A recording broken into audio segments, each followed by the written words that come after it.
बिहार के एक छोटे से गांव बरदाहा में रहने वाला रवि एक गरीब लड़का था।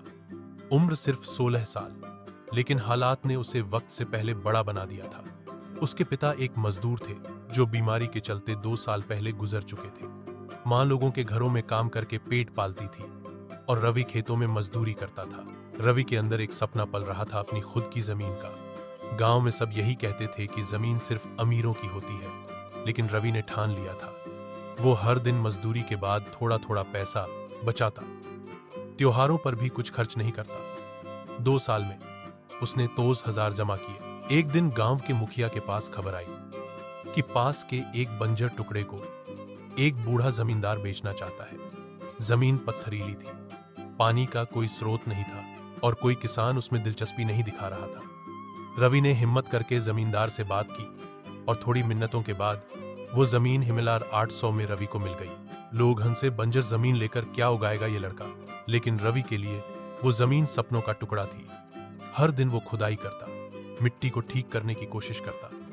एक दिन जब वह जमीन को समतल कर रहा था, फावड़ा किसी ठोस चीज से टकराया। ठक रवि ने जल्दी जल्दी खुदाई की। कुछ ही इंच नीचे एक पुरानी मिट्टी की हांडी मिली। डरते डरते उसने उसे खोला और आंखें फटी की फटी रह गईं। उसमें एक सोने का सिक्का था, चमचमाता हुआ, पुराना लेकिन असली। रवि सिक्के को लेकर सीधे शहर के सुनार के पास गया। सुनार ने जांच की और कहा, बेटा, यह अंग्रेजी दौर का सिक्का है, खरा सोना, कम से कम 50,000 का है।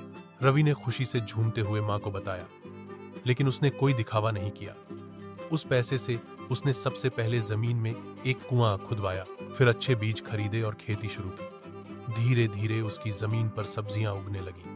अब वो खुद मंडी में अपनी उपज बेचता था। जिस जमीन को लोग बंजर कहते थे, वही अब गांव के लिए मिसाल बन गई। लोग अब रवि को इज्जत से किसान बाबू कहते हैं। उसे आज भी नहीं पता कि वो सिक्का किसका था, कब और क्यों दबाया गया था, लेकिन एक बात वो अच्छे से जानता था, किस्मत सिर्फ उन्हीं का साथ देती है जो मेहनत करना जानते हैं। अगर आप भी रवि की तरह अमीर बनना चाहते हैं तो कृपया इस वीडियो को लाइक करें और चैनल को सब्सक्राइब करना न भूलें।